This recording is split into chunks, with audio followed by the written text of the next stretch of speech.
जो कल 5 एम्स की बात कर रहा था मैं, man money material machines and methods, इस 5 एम से पूरा ऑर्गेनाइजेशन चलता है।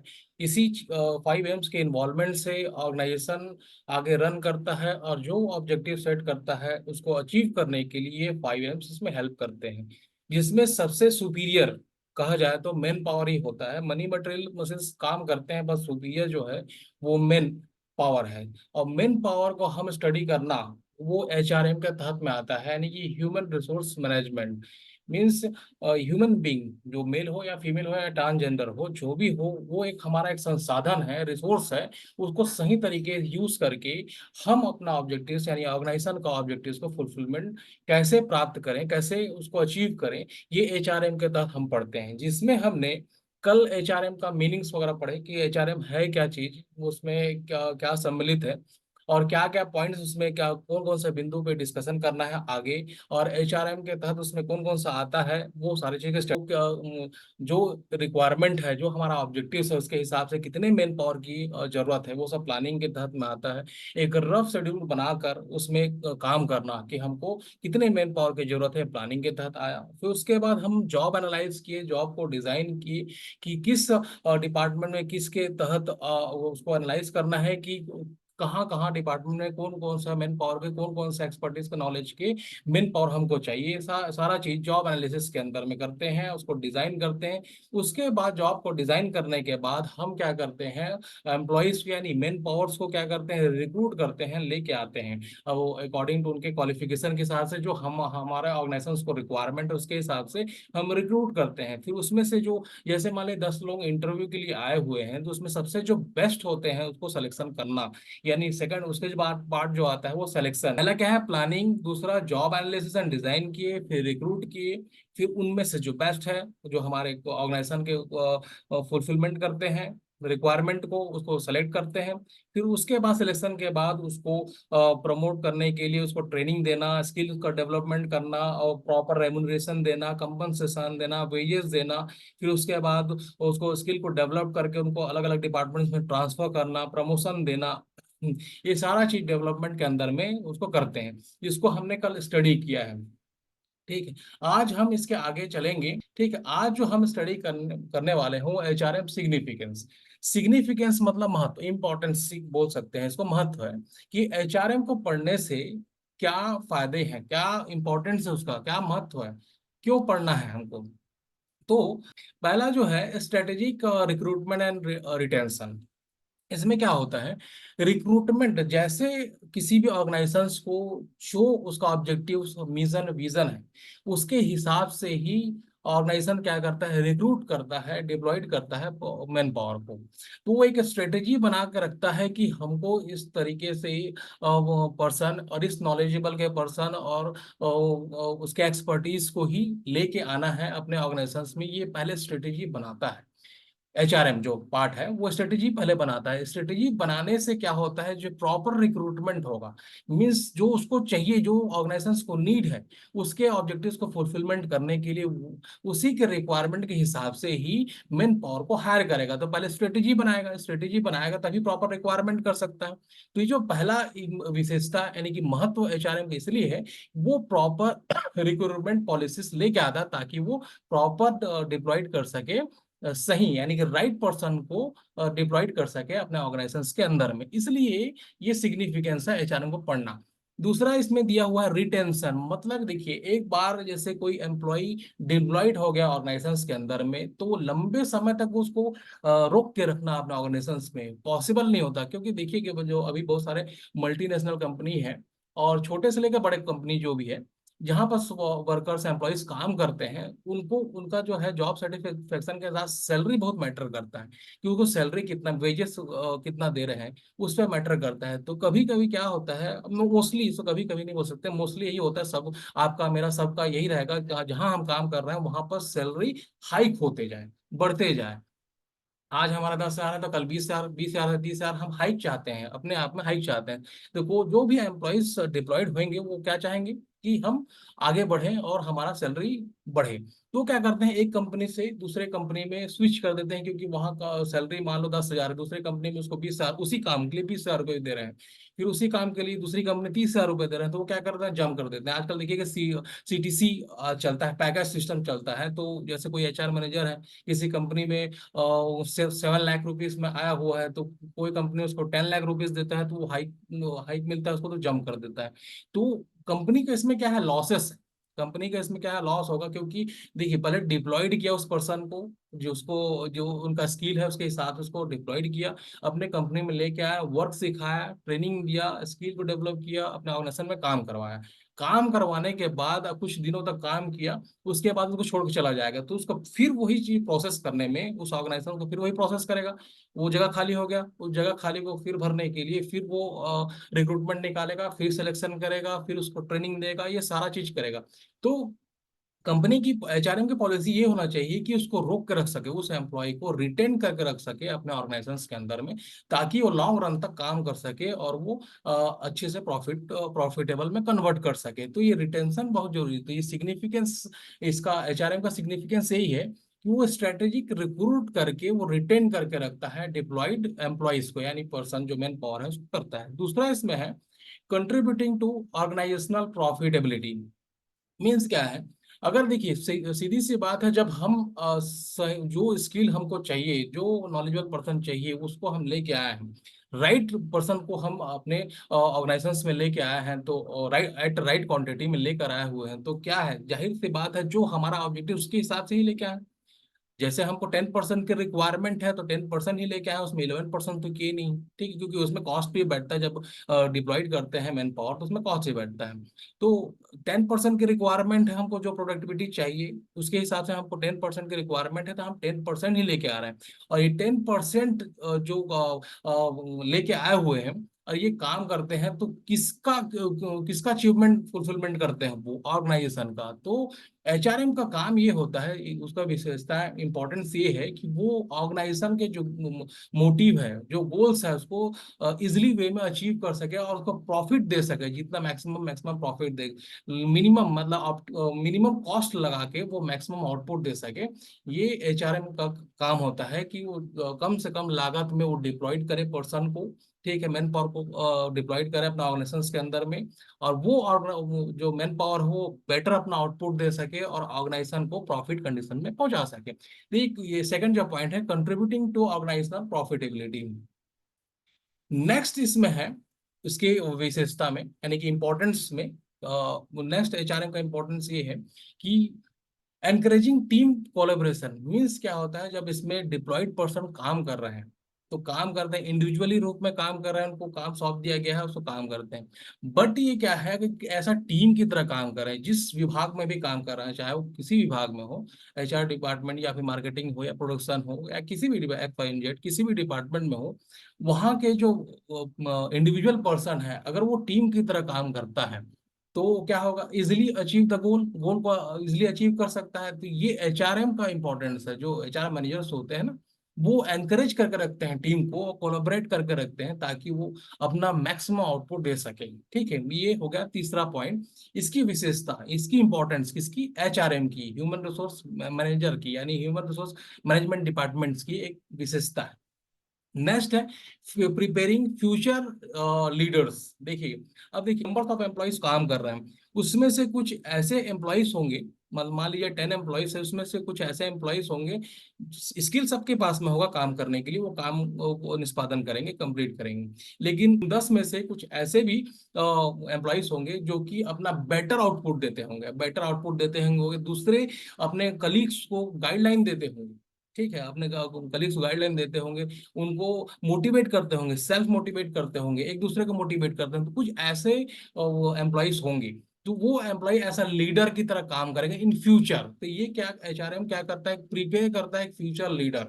मीन्स मान लो 10 एम्प्लॉयज है, जैसे एचआर मैनेजर है उसके अंदर 10 एग्जीक्यूटिव्स है, 10 एम्प्लॉयज काम कर रहे हैं, तो उस 10 एम्प्लॉयज में एक एम्प्लॉय ऐसा होगा या 2 एम्प्लॉय जो भी, जो कि बेटर तरीके से और काम को निष्पादन करता होगा और गाइड करता होगा दूसरे कलीग्स को। तो वो क्या कर सकता है, वो अपने आप को लीडर घोषित कर सकता है कि बाकी जो मेंबर्स है उसको गाइड कर सके। तो एक एचआरएम का एक ऐसा विशेषता, ऐसा महत्व है कि वो एक प्रिपेयर करता है फ्यूचर लीडर्स को, एक लीडर्स को बनाता है। ठीक है।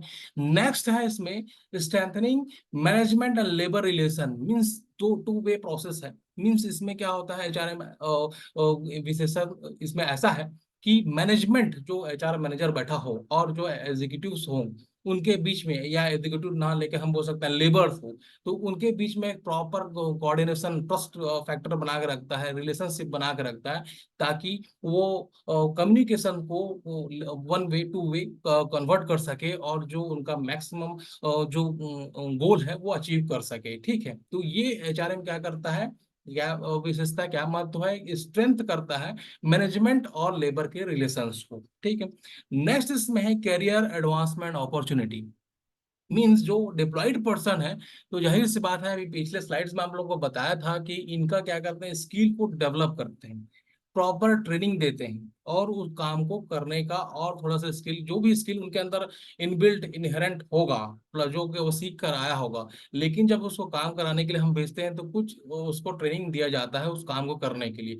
तो उससे काम करते करते मान लीजिए और उसका स्किल डेवलप हो गया, जैसे मान लीजिए कोई एचआर एग्जीक्यूटिव हायर किए हैं जिसको हमको सैलरी, पीएफ, ईएसआईसी एम्प्लॉयज का बनाना है, बट उसको टेली का भी ज्ञान है मान ली जाए, तो एक एक एचआरएम क्या करता है कि बेटर अपॉर्चुनिटी देता है कि उसको करियर को, उसका जो भविष्य है उसको एडवांस कर सके, वो उसको वो भी काम दे देगा, उसके उसके एवज में उसको रेमुनरेट भी करेगा, वेजेस भी देगा, जितना जिस एवज की लाया हुआ है, जिस काम के लिए उसको डिप्लॉयड किया हुआ है, बट उसका स्किल बहुत अच्छा है और दूसरे भी काम को निष्पादन कर रहा है क्योंकि उसकी स्किल अच्छा है, तो उसको करियर एडवांसमेंट भी देता है एचआरएम। ठीक है, उसको ग्रोथ का एक अपॉर्चुनिटी देता है और वो आगे बढ़ सकता है उस काम में।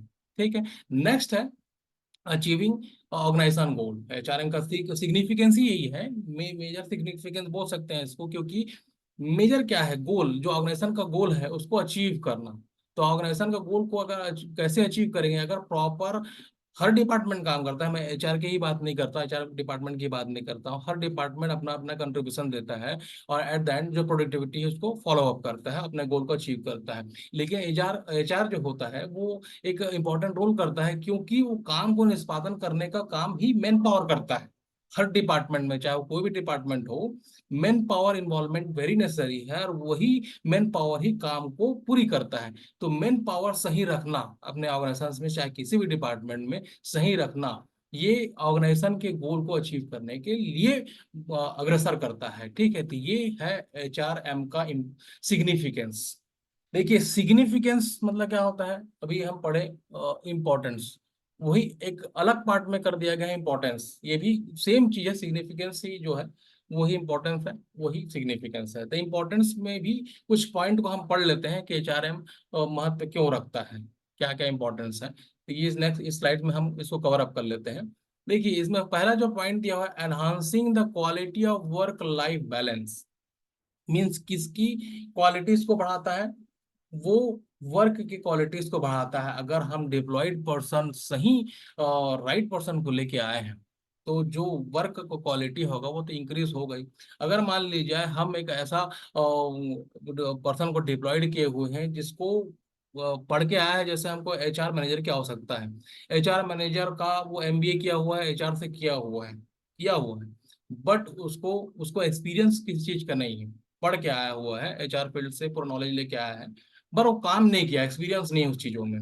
ठीक है, उसको हम डिप्लॉयड कर दिए हैं, तो उसको कुछ समय लगेगा, जब हमारे ऑर्गेनाइजेशन में उसको डिप्लॉयड किए हुए हैं तो उसकी क्वालिटी को इंक्रीज करने में थोड़ा टाइम लगेगा। ठीक है, तो ये एचआरएम का क्या है, इंपॉर्टेंस क्या है, उसकी quality of work, work quality को इंक्रीज करता है क्या करके, ट्रेनिंग एंड स्किल डेवलपमेंट, उसको स्किल डेवलपमेंट करके, ट्रेन करके उसे क्वालिटी को इंक्रीज करता है। ये इसका इंपॉर्टेंस है, पहला पॉइंट। दूसरा है bridge bridging the demand supply gap in human resource.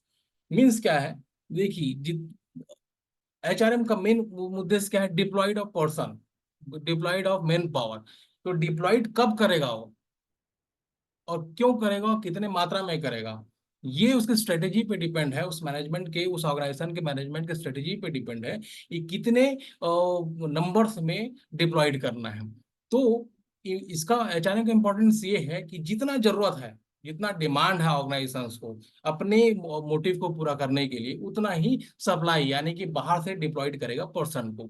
तो ये क्या करता है? फुलफिलमेंट का काम करता है, जितना जरूरत है उतना वो बाहर से रिक्रूट करेगा, उतना डिप्लॉयड करेगा अपने ऑर्गेनाइजेशन में। ये इसका इंपॉर्टेंस है। सेकंड, थर्ड जो है continuous employ training and development. जाहिर सी बात है, हर स्लाइड में आपको बताया हूँ कि क्या करते हैं एचआरएम में, जब डिप्लॉयड पर्सन्स को स्किल को बढ़ाने के लिए, ठीक है, टेक्नोलॉजी अपग्रेडेशन होते रहता है, तो उसकी बारे में जानकारी देने के लिए उसको प्रॉपर ट्रेनिंग और डेवलपमेंट की आवश्यकता होती है, जो कि एचआरएम करता है, कंटिन्यूअस प्रोसेस में रहता है। ठीक है, क्योंकि जो कि अपना जो टेक्नोलॉजी है वो अपडेट होते रहता है, हर बार, हर इंक्रीज होते रहता है, अपडेट होते रहता है। तो क्या होता है, अगर मान ली जाए कोई, अगर ऐसा एम्प्लॉय है जिसको आज का ज्ञान तो है, लेकिन अगर कुछ ऐसे मशीन्स आ गया जिसकी उसकी नॉलेज नहीं है, तो वो उसमें वो वर्क नहीं कर पाएगा, उस मशीन को चला नहीं पाएगा, क्योंकि वो अपग्रेडेड मशीन है। ठीक है, तो अपग्रेडेड मशीन्स का उसको प्रॉपर ट्रेनिंग ट्रेनिंग देना पड़ेगा। ठीक है, ट्रेनिंग देंगे देंगे तब उस मशीन्स को ऑपरेट कर पाएगा और वो अपना बेटर आउटपुट दे पाएगा। तो एचआरएम का ये पार्ट होता है, ठीक है, इंपॉर्टेंस है कि वो कंटिन्यूअस एम्प्लॉय को ट्रेन करेगा और डेवलप करता है उसके स्किल को, ताकि वो बेटर आउटपुट दे सके। नेक्स्ट इसमें है enhancing employ engagement and retention. जैसा ये पिछले स्लाइड में बताया, सिग्निफिकेंस में आपको बताया कि ये इंक्रीज करता है क्या, एम्प्लॉय को बने रहने के लिए, अपने ऑर्गेनाइजेशन में बने रहने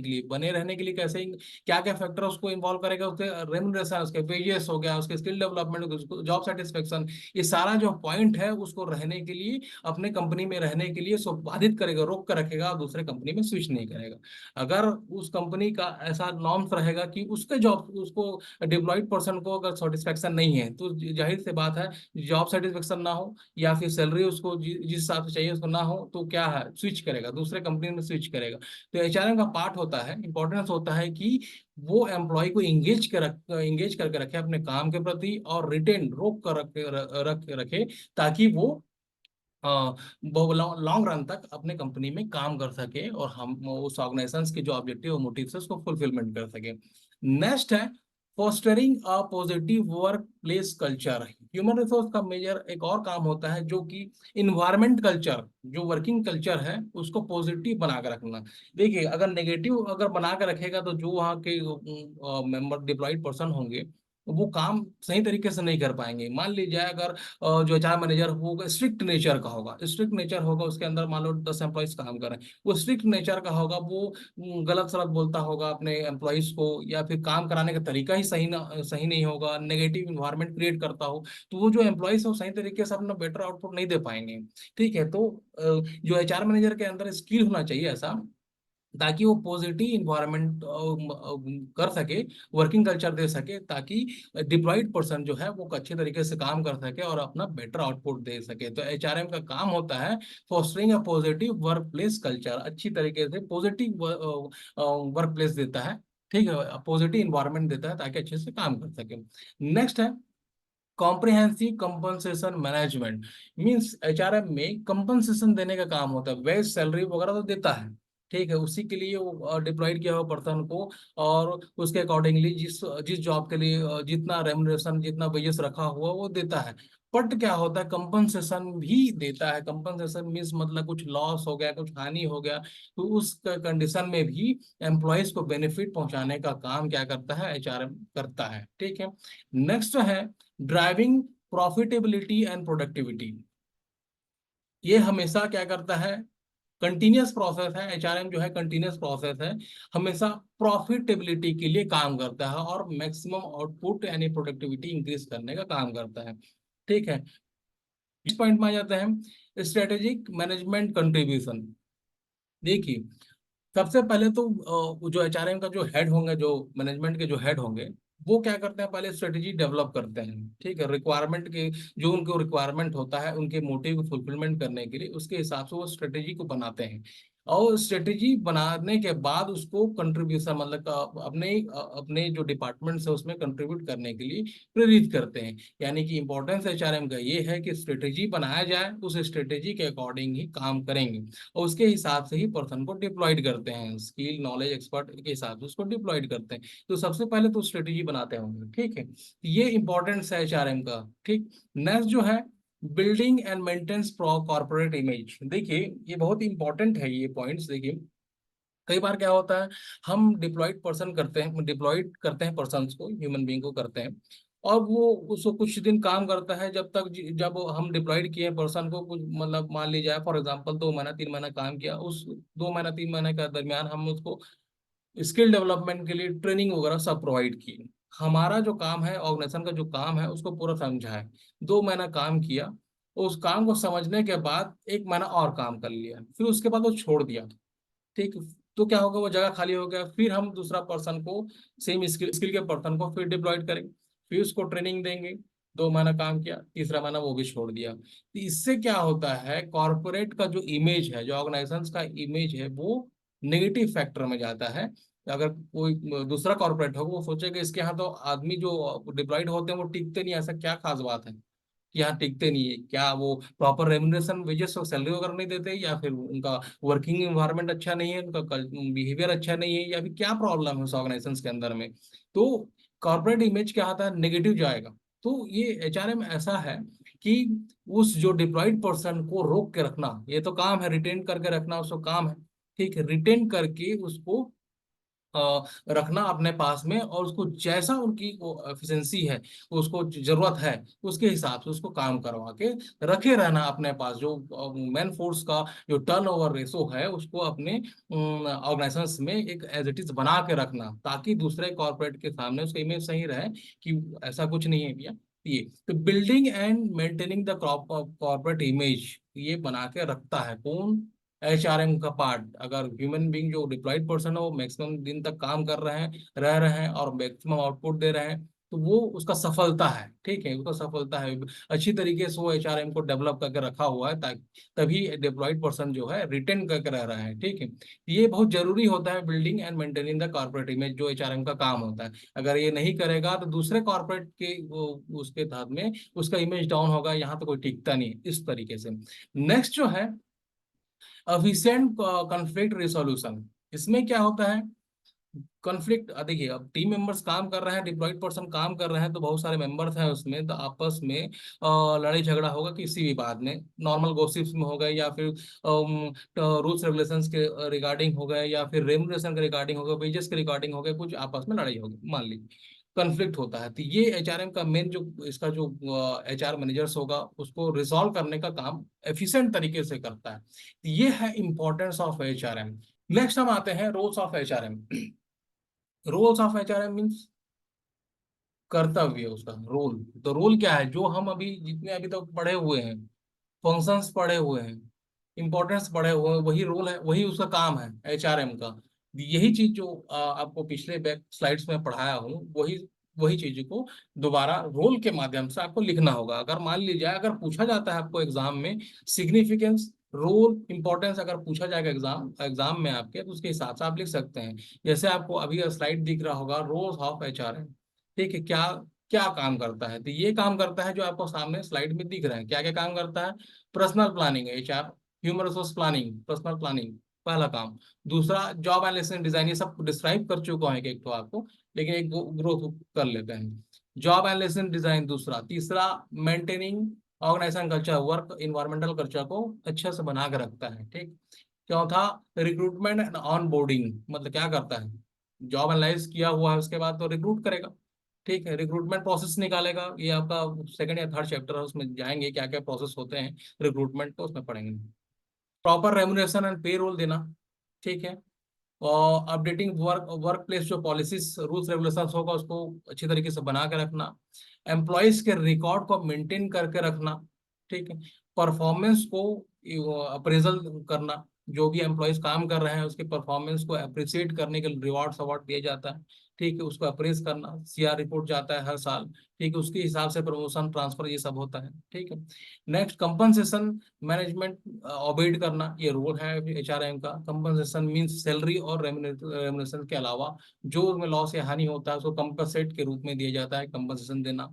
ठीक है, एम्प्लॉय सेटिस्फेक्शन एंड एंगेज, रोक के रखना एम्प्लॉयज को और उसके जॉब के प्रति सेटिस्फाइड करवाना। जब आपको जब जब कोई भी एम्प्लॉय जब काम करता है अपना ऑर्गेनाइजेशन के अंदर में, तो सेटिस्फाई होता है अकॉर्डिंग टू सैलरी, एक जो हम सैलरी दे रहे हैं होता है उसके अकॉर्डिंगली वो सेटिस्फाइड है। लेकिन कभी कभी वो इंटरनली सेटिस्फाइड नहीं रहता है, जिसमें काम के लिए proper remuneration, proper wages, salary तो मिल रहा है, पर उसको सेटिस्फेक्शन नहीं मिलता अंदर से, मतलब जिस काम के लिए मैं जो चाहिए मुझे काम वो नहीं मिला।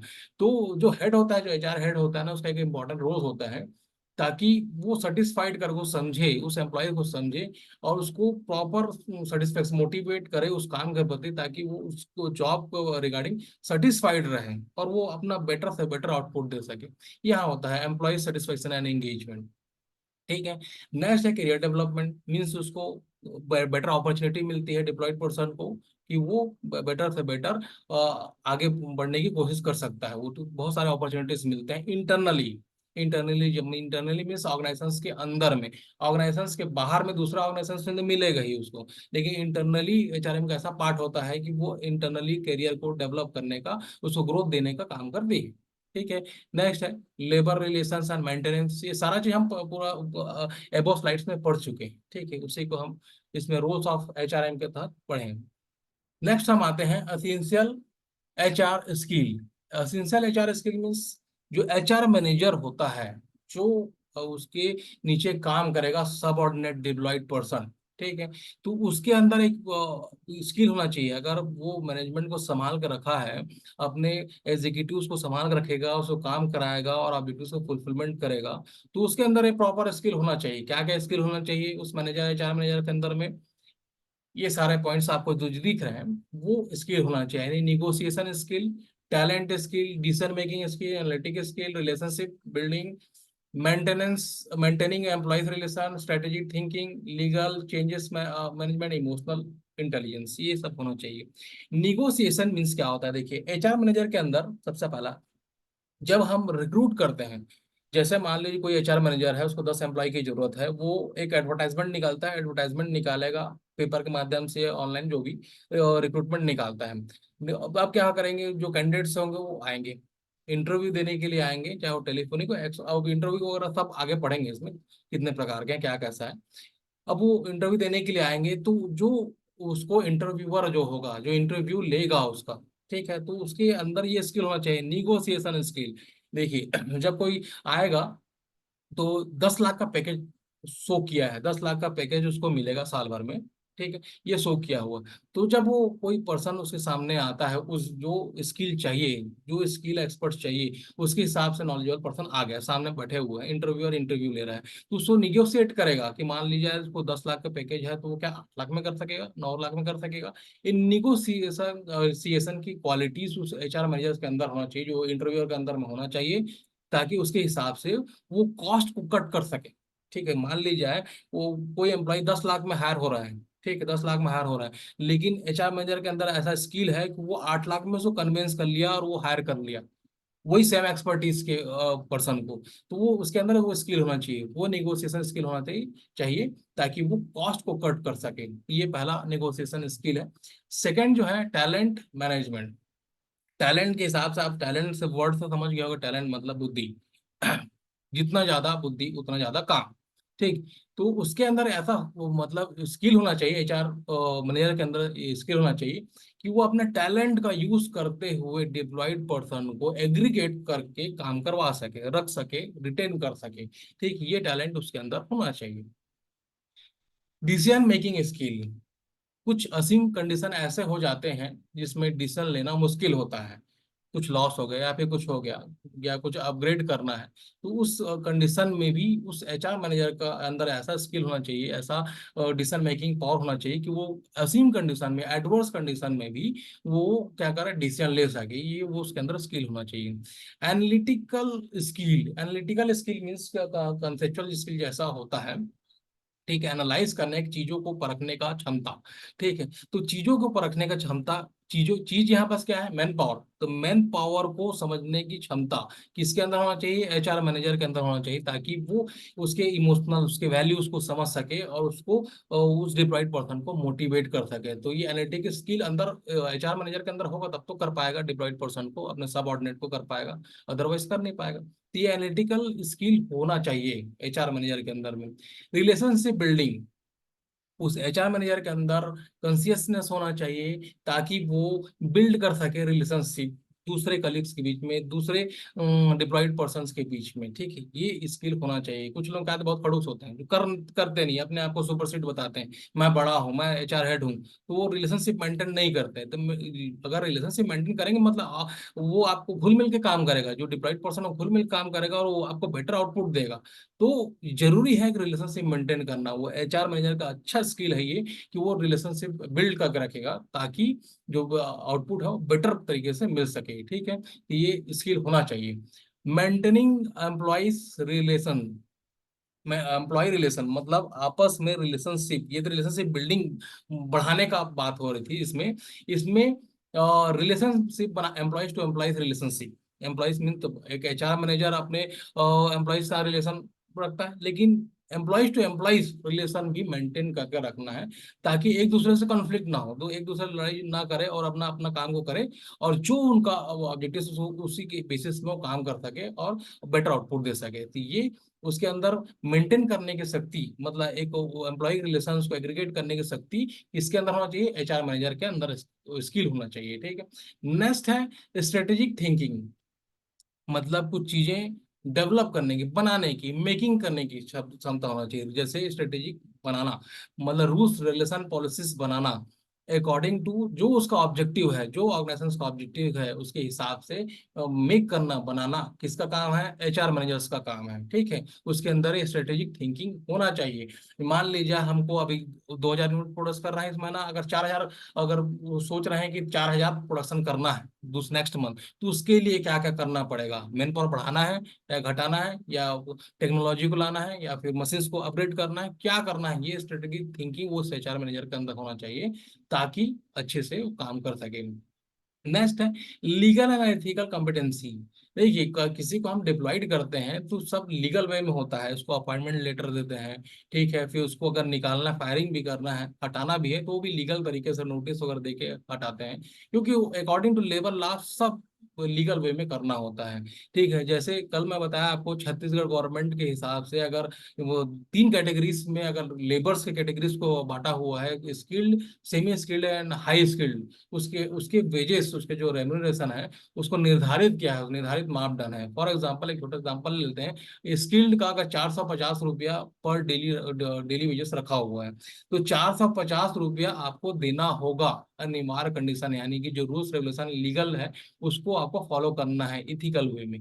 अदरवाइज क्या होगा, वो जो डिप्लॉयड पर्सन है वो जाएगा लेबर को, मुझे नहीं मिल रहा है, आफ्टर सिलेक्शन रहने के बाद, काम करने के बाद इनको बोला गया है 450 रुपये आपको डेली मिलेगा, लेकिन उसको 350 रुपये दे रहे हैं, 100 रुपये कम कर रहे हैं। तो लीगली ये अनइथिकल है, इलीगल वे है, उसको जो रूल्स रेगुलेशन के हिसाब से जो वेजेस निर्धारित, तो वही देना होगा, पड़ेगा ही। ठीक है, तो ये एचआर मैनेजर के अंदर स्किल होना चाहिए कि लीगल वे में काम करे, इथिकल वे में काम करे। ठीक है, नेक्स्ट क्या है, चेंज मैनेजमेंट। चेंज मीन्स क्या होता है, अपने आप को अपग्रेड करना, चेंज करना।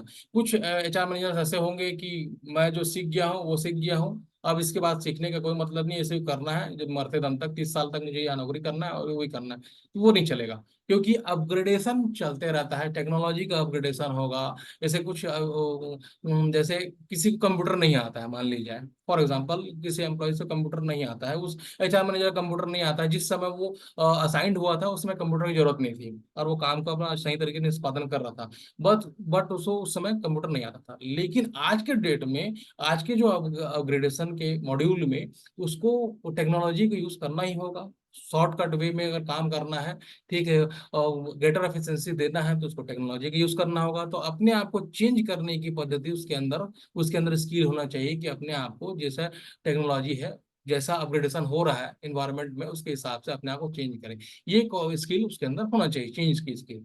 नेक्स्ट है इमोशनल इमोशनल इंटेलिजेंस मीन्स क्या होता है, जब कोई डिप्लॉयड पर्सन काम कर रहा है तो उसका पहले ही बताया आपको कि इमोशनल जुड़ा होता है, चाहे वो इनहेरेंट हो गया मीन्स ऑर्गेनाइजेशंस के विद इन हो गया या फिर आउटसाइड ऑर्गेनाइजेशंस हो गया, यानी कि उसके फैमिलीज हो गए। तो उसके इमोशनल पॉइंट को भी समझना है उस उसके उस डिप्लॉयड पर्सन के, ताकि उसके जैसे तो वो कोई बोलते हैं रखती तो रख में पैर रख दिया, ठीक है, तो उसको अगर मान लीजिए उसको परेशानी है, उसको और परेशान करेंगे तो क्या बेटर आउटपुट दे पाएगा? क्या नहीं दे पाएगा। तो उसके इमोशन को समझना है कि उसको तकलीफ क्या है, उस तकलीफ को रिजॉल्व करने का काम वो एचआर मैनेजर करेगा, क्योंकि उसके अंदर इमोशनल इंटेलिजेंस का एक स्किल है। ठीक है, तो वो समझेगा, उसे डिप्लॉयड पर्सन को समझेगा मेरी ये प्रॉब्लम है, तो क्या करेगा, उसको रिजॉल्व करने की कोशिश करेगा। अब जब रिसॉल्व करेगा तो क्या होगा, वो जो डिप्लॉयड पर्सन है वो खुश हो जाएगा और वो मोटिवेटेड हो जाएगा काम के प्रति और करेगा अच्छे से। तो ये सारे स्किल जो है एक एचआर मैनेजर के अंदर होना चाहिए, ये एसेंशियल स्किल्स है। डिफरेंस इस चैप्टर फर्स्ट यूनिट का लास्ट पॉइंट है, difference between personal management and human resource management. दोनों में क्या अंतर है personal management and human resource management में? देखिए, पहले जब क्या है, ह्यूमन रिसोर्स के नाम से 1950-40 में ह्यूमन रिसोर्स मैनेजमेंट जो है 1960 के बाद ये टर्मिनोलॉजी इंट्रोड्यूस हुआ। पहले क्या है, पर्सनल मैनेजमेंट के नाम से, मतलब किसी भी ऑर्गेनाइजेशन में पर्सनल मैनेजमेंट के नाम से चलता था, जो कि प्रॉपर मैनेजमेंट नहीं कहलाता था, क्योंकि उसमें अलग अलग वे में, पर्सनली वे में काम किया जाता था। उसकी क्या क्या डिफरेंस है, उससे क्या क्या डिफरेंस है उसको हम देखेंगे, ठीक है। बट क्या है, यहाँ पर क्या है, अ, अभी आगे इसमें देखेंगे क्या क्या उसमें दोनों में डिफरेंस है, पर्सनल मैनेजमेंट में, ह्यूमन रिसोर्स मैनेजमेंट में। देखिए यहाँ पर आपको फिगर दिख रहा होगा दोनों के बीच में, ये ह्यूमन रिसोर्स मैनेजमेंट है और ये पर्सनल मैनेजमेंट है। ठीक, यहाँ भी एम्प्लॉइज वर्कफोर्स पे काम कर रहे हैं, यहाँ भी वर्कफोर्स पर एम्प्लॉय वर्कफोर्स पे काम कर रहा है, पर ये प्रॉपर तरीके से है, ये थोड़ा डिसमेस है। इसमें क्या क्या डिफरेंसेस है अभी दोनों के बीच में, पर्सनल मैनेजमेंट में और ह्यूमन रिसोर्स मैनेजमेंट में क्या डिफरेंस है? देखिए, सबसे पहले जो डिफरेंसेस है वो है कंसेप्ट। कंसेप्ट में आ जाते हैं कि पर्सनल मैनेजमेंट है, ट्रेडिशनल अप्रोच है। ट्रेडिशनल अप्रोच में पुराने जमाने का, मतलब 1960 के पहले। तो वहां पर जो एचआरएम डिपार्टमेंट नहीं होता था, वहां पर्सनल मैनेजमेंट डिपार्टमेंट बोल सकते हैं इसको, पुराना ट्रेडिशनल वे में काम करता था। वो ऐसा एडमिनिस्ट्रेशन की तरह काम करता था, जैसे किसी भी ऑर्गेनाइजेशन में एडमिनिस्ट्रेशन डिपार्टमेंट हेड होता है ना, जो एडमायर करता है, रूल्स रेगुलेशन पॉलिसीज बनाता है, वैसे ही काम करता था। ये पर्सनल मैनेजमेंट टर्मिनोलॉजी इंट्रोड्यूस हुआ था उस समय। लेकिन एचआरएम क्या होता है, 1960 के बाद क्या होगा, एचआरएम आया, ठीक है, जिसमें क्या होगा, पूरा ऑर्गेनाइजेशन के मैन पावर के ऊपर फोकसिंग किया, मतलब पूरा मैन पावर को मैनेज करना, उसको इंक्रीज करना, उसको स्ट्रेंथन करना, ये सब काम एचआरएम के तहत में आया है, ठीक है। दूसरा इसका डिफ्रेंसिएशन है नेचर में, अगर डिफरेंस देखा जाए तो क्या है, ये जो पर्सनल मैनेजमेंट है वो एडमिनिस्ट्रेशन इन नेचर है, मतलब वो रूल्स रेगुलेशन बनाना और उसको अप्लाइड करना, बस उतना ही है। पेरोल देना, एम्प्लॉयज को हायर करना, हैंडलिंग करना, बस इतना ही था उसका नेचर पर्सनल मैनेजमेंट का। लेकिन एचआरएम क्या है, वो वास्ट हो गया, उसका नेचर थोड़ा सा वास्ट हो गया। मीन्स क्या हो गया, बस हायरिंग, बस इसमें क्या है एचआरएम में, केवल पीपल को हायरिंग करना, उसको डेवलप करना और उससे कैपेबिलिटी को बढ़ाना और ऑर्गेनाइजेशन को अचीव करना बस नहीं है। मीन्स ओवरऑल ऑर्गेनाइजेशंस के जो मोटिव ऑब्जेक्टिव्स हैं, ये एम्प्लॉइज बस की नहीं, ऑर्गेनाइजेशंस के जो मोटिव ऑब्जेक्टिव्स और विजन और मिशन है, ठीक, उसको फुलफिलमेंट करना भी एचआरएम का काम हो गया है। पर्सनल मैनेजमेंट में ऐसा नहीं है, वो केवल जितना काम उसको, जैसे वो पर्सनल मैनेजमेंट के अंदर आता था, पेरोल, मतलब पैसा देना, सैलरी देना, वो जो एम्प्लॉइज है उसको देख रेख करना, हैंडलिंग करना, बस इतना ही था। लेकिन एचआरएम के अंदर ऐसा नहीं है कि बस उतना ही करे, वो ऑर्गेनाइजेशन की जितना आउटपुट उसका बेनिफिट दे सके वो काम करवाना है एचआर के थ्रू, मतलब ह्यूमन रिसोर्स के थ्रू। ये डिफरेंसेस है दूसरा। तीसरा जो है, दोनों में डिफरेंसेस ऑपरेशनल फोकस में है, पर्सनल मैनेजमेंट में, ह्यूमन रिसोर्स मैनेजमेंट में, दोनों में डिफरेंस देखें ऑपरेशन के हिसाब से।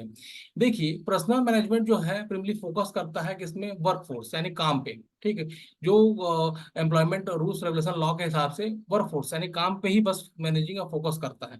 बट क्या होता है एचआरएम में, देखिए यहाँ लिखा हुआ है, HRM focus on improving the overall efficiency of employees, पूरा overall efficiency of employees workforce में। देखिए ये दोनों चीज सिमिलर है, लेकिन इसमें अंतर क्या है, strategic utilisation of human resource, पूरी तरह से ह्यूमन रिसोर्स को यूज करना, and developed of functioning policy and strategy, और उसके हिसाब से ऑर्गेनाइजेशंस के पूरा पॉलिसी को चेंज कर देना। मान लीजिए अगर 2000 यूनिट का प्रोडक्शन है उस कंपनी का, उसको 4000 प्रोडक्शन करना है, क्योंकि वो एफिशिएंसी जान चुका है, ह्यूमन बीइंग का, ह्यूमन पावर को जान चुका है जो डिप्लॉयड किया है, तो उसके हिसाब से अपना स्ट्रेटेजी चेंज कर देगा। कौन? Human resource management. But personal management में ऐसा कोई पॉलिसीज नहीं है, जो वर्क फोर्स दिया हो, जो काम दिया हो, बस उसी करना है, बस इतना ही है।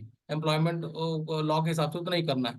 बट यहाँ ऐसा नहीं है, जो काम है उसको भी इंक्रीज करना, मतलब 2000 यूनिट है तो 4000 यूनिट में प्रोडक्शन को और इंक्रीज करना है। तो एचआरएम का काम होता है उसको बेटर और आउटपुट बनाने के लिए मैक्सिमम यूटिलाइजेशन करना ह्यूमन रिसोर्स का, और उसको और पॉलिसी में स्ट्रेटेजी बना देना उसके हिसाब से, जिस जिस हिसाब से ह्यूमन रिसोर्स की कैपेबिलिटी है उसके हिसाब से बढ़ा देना। ये ऑपरेशनल डिफरेंसेस है दोनों के बीच में।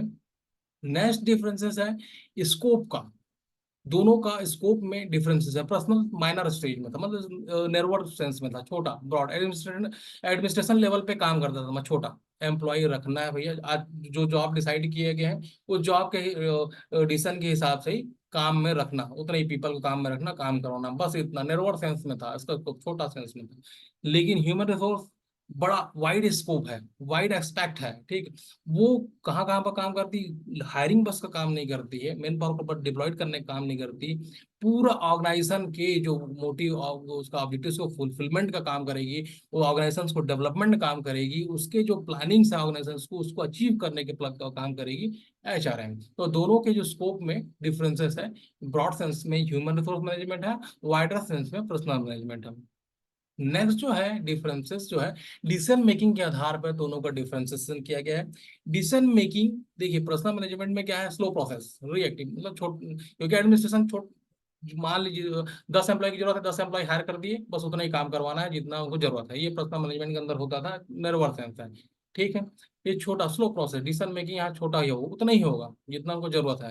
पर यहाँ पर जो ह्यूमन रिसोर्स मैनेजमेंट में क्या होता है, उसका डिसीजन का मेकिंग का क्राइटेरिया और उसका जो घनत्व है वो बढ़ जाता है, लार्ज सेंस में सोचता है वो, केवल डिप्लॉयड करने के लिए बस डिसीजन मेकिंग नहीं करता, बट कि पूरा एक्सपांसन के लिए, एम्प्लॉय किसके एक्सपांसन के लिए, ऑर्गेनाइजेशन की ग्रोथ, उसके प्रॉफिटेबिलिटी, उसको आगे बढ़ाने के लिए पूरा एचआरएम काम करता है, ठीक है। यानी कि डिसीजन मेकिंग एचआरएम प्रोएक्टिव, ठीक है, ब्रॉडर सेंस में रहेगा, फोरकास्टिंग फोकसिंग और nurturing long term employ deployment and organisation growth के बारे में सोचेगा। ये बेसिक डिफरेंस है पर्सनल मैनेजमेंट और ह्यूमन रिसोर्स मैनेजमेंट का, according to concept, according to nature, according to operational focus, according to scope, according to decision making, और भी इसमें है कुछ पॉइंट्स है जो कि डिफ्रेंशिएट करता है पर्सनल मैनेजमेंट को एंड ह्यूमन रिसोर्स मैनेजमेंट को, वो है। नेक्स्ट इसमें आते हैं जॉब डिजाइन।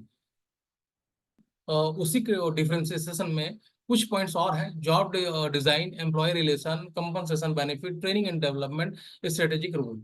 इसके पर्सनल मैनेजमेंट में और ह्यूमन रिसोर्स में क्या डिफरेंसेस है जॉब के अकॉर्डिंग, जॉब डिजाइन के अकॉर्डिंग। ये देखिए, ये छोटा सेंस में है, जो पर्सनल मैनेजमेंट है उसमें जॉब डिजाइन जो करेगा, जॉब एनालिसिस जो डिजाइन करेगा छोटा रूप में करेगा, ठीक है। उसका डिस्क्रिप्शन क्या है, चेंज कर सकता है, छोटा सा है, मान लो 10 एम्प्लॉय की जरूरत है, 10 एम्प्लॉय करेगा, फोकस ऑन टास्क, जो जितना उनका रिस्पॉन्सिबिलिटी होगा, जितना टास्क होगा उतने के लिए काम करेगा। लेकिन यहाँ पर डिजाइन किसके साथ, एचआरएम में डिजाइन, जॉब डिजाइन किसके साथ करेगा, ऑर्गेनाइजेशन के गोल के हिसाब से करेगा, ऑर्गेनाइजेशन को कितना प्रॉफिटेबिलिटी कर सकता है, ऑर्गेनाइजेशन से कितना आगे बढ़ा सकता है, उसके हिसाब से वो जॉब को डिजाइन करेगा, उसके हिसाब से एम्प्लॉय को हायरिंग करेगा, ठीक है। ये नेरवर सेंस, ये बॉर्डर सेंस में, ठीक है। नेक्स्ट जो है एम्प्लॉय रिलेशनशिप, देखिए इसमें क्या है, इसमें एम्प्लॉय रिलेशन से पर्सनल मैनेजमेंट में एम्प्लॉय रिलेशन से कोई बातचीत, नॉट फुली इंटीग्रेटेड, कोई मतलब नहीं, ठीक है। काम करो भैया, आप काम करने का पैसा लो, बस उतना ही काफी है पर्सनल मैनेजमेंट में। ह्यूमन रिसोर्स मैनेजमेंट में ऐसा नहीं है, वहां पर पूरी तरीके से एम्प्लॉय रिलेशन पे काम किया जाता है, ताकि उसको जॉब सेटिस्फेक्शन हो रहा है कि नहीं, उसका इमोशनल वैल्यू ठीक है कि नहीं, उसको अच्छे से काम कर रहा है कि नहीं, और उसको जो हम जॉब से सेटिस्फेक्शन है कि नहीं, सारा चीज को देखने का काम एचआरएम में करता है। तो ये डिफरेंसेस है, ठीक है। नेक्स्ट है compensation and benefit. Compensation and benefits means क्या होता है, कि देखिए पर्सनल मैनेजमेंट में क्या है, छोटा सेंस में है, नेरवर सेंस में है, तो वो जितना वो जॉब को इवॉल्व करता है, मतलब जो जॉब के लिए रखा हुआ है, मान 10 पर्सन को जॉब के लिए रखा हुआ है, तो जॉब के लिए मान लीजिए 10,000 रुपये सैलरी दे रहा है, 10,000 का ही उसको इवॉल्यूशन उतना ही होगा, जो जॉब कर रहा है उतने के लिए 10,000 रुपये ही देगा। बट एचआरएम में ऐसा नहीं है। वो अगर मान लीजिए 10,000 रुपए की सैलरी में भी उसको लेके आया है, लेकिन उसका परफॉर्मेंस बेटर है, बेटर आउटपुट दे रहा है, वो 10,000 के लायक नहीं है, वो सोचेगा, एचआरएम मैनेजर सोचेगा कि नहीं वो 20,000 के लायक है, उसका परफॉर्मेंस अपग्रेड है, बहुत बढ़िया है, ठीक है, जितना हम काम कर रहे हैं उसको तो कर ही रहा है, बस वो और सोच के और कर रहा है। तो यहाँ परफॉर्मेंस के हिसाब से रेमुनरेट किया जाता है, बेनिफिट दिया जाता है एम्प्लॉयज को। यहाँ जॉब के हिसाब से, जो जॉब के लिए लेके आया है उतना ही रेमुनेट दिया जाएगा, उतना ही कंपनसेट बेनिफिट दिया जाएगा एम्प्लॉयज को। एचआरएम में परफॉर्मेंस के हिसाब से जितना वो परफॉर्म करेगा उसका इंसेंटिव, उसका बोनस, ठीक है, ये सब इंक्रीमेंट, ये सब उसमें दिया जाता है, ठीक है। तो ये परफॉर्मेंस बेस्ड है, और पर्सनल मैनेजमेंट क्या है, जॉब इवोल्यूशन बेस्ड है, ठीक। नेक्स्ट जो है training and development, the difference between जो बोथ में, personal management and human resource management में, ट्रेनिंग एंड डेवलपमेंट में, यहाँ पर ट्रेनिंग क्या होगा। पर्सनल मैनेजमेंट में focus on immediate skill gap और ऑपरेशनल रिक्वायरमेंट, जैसा रिक्वायरमेंट होगा उस ऑर्गेनाइजेशन का, पर्सनल मैनेजमेंट उतना ही वर्क करेगा जितना उसको जरूरत है, जितना ऑपरेशन में उसको जरूरत हो उतने ही के लिए ट्रेनिंग देगा, बट बस वही इनफ है, कंप्लीट रोक दिया जाएगा। बट यहाँ ऐसा नहीं है, यहाँ बस अगर रिक्वायरमेंट एट प्रेजेंट में नहीं है उस ऑर्गेनाइजेशन में, फिर भी उसको स्किल को ऐसा ट्रेन करके डेवलप करेगा ताकि इन फ्यूचर में कुछ अपग्रेडेशन आ गया तो उसको भी, वो डिप्लॉयड पर्सन है उसके अंदर ऐसा स्किल होगा ताकि वो उसको ही फुलफिलमेंट कर लेगा, ठीक है। तो ये ट्रेनिंग और डेवलपमेंट एक वास्ट प्रोसेस में किया जाता है ताकि वो डिप्लॉयड पर्सन हो बेटर तरीके से अपना आउटपुट देके ऑर्गेनाइजेशन के अच्छी ग्रोथ ग्रोथ में भागीदारी दे सके। यहाँ पर कोई ग्रोथ में भागीदारी नहीं देता पर्सनल मैनेजमेंट के तहत, जितना जरूरत है उसी के हिसाब से ट्रेनिंग दी जाता है बस। यहाँ पर ऐसा नहीं है, उसको और एडवांस ऑर्गेनाइजेशन के ग्रोथ को अचीव करने के लिए और उसको आगे बढ़ाने के लिए जितना ज्यादा ट्रेनिंग दे सके, जितना ज्यादा उसके स्किल के डेवलप कर सके वो करता है एचआरएम, ठीक। नेक्स्ट जो है स्ट्रेटेजिक रोल, यहाँ पर कोई फंक्शन नहीं होता पर्सनल मैनेजमेंट में, कोई स्ट्रेटेजिक रोल डिसीजन मेकिंग का काम नहीं, स्ट्रेटेजिक माने के रूल्स रेगुलेशन बनाने काम, स्ट्रेटेजी बनाने का काम नहीं करता, ठीक है। यहाँ एचआरएम में पूरा स्ट्रेटेजी मेंटेन करता है, फोरकास्टिंग करता है पहले तो कि अगर मान ली जाए जिस कंपनी, जो कंपनी में काम कर रहा है एचआर मैनेजर आज के डेट में, जो सा कंडीशन है, ब्रांड वैल्यू है, उसको इंक्रीज करना है इन फ्यूचर, उसके लिए भी काम करता है वो, ठीक है। तो इन फ्यूचर का फोरकास्ट करते हुए अपने जो डिप्लॉयड पर्सन उसको डिप्लॉयड करते हैं, ठीक है, और उसको काम करवाते हैं। तो यहाँ पर स्ट्रेटेजिक मैनेजमेंट चलता है एचआरएम में, और यहाँ पर कोई स्ट्रेटेजिक मैनेजमेंट नहीं है, भैया जितना जरूरत उतना काम, ठीक है। यहाँ पर वैसा नहीं है, यहाँ पर जितना जरूरत उतना काम है, उसको और को डेवलप करके जितना ज्यादा मैक्सिमम आउटपुट दे सके, ऑर्गेनाइजेशन को बुलंदी पे ले जा सके, वो सब काम एचआरएम करता है, ठीक है। Thank you.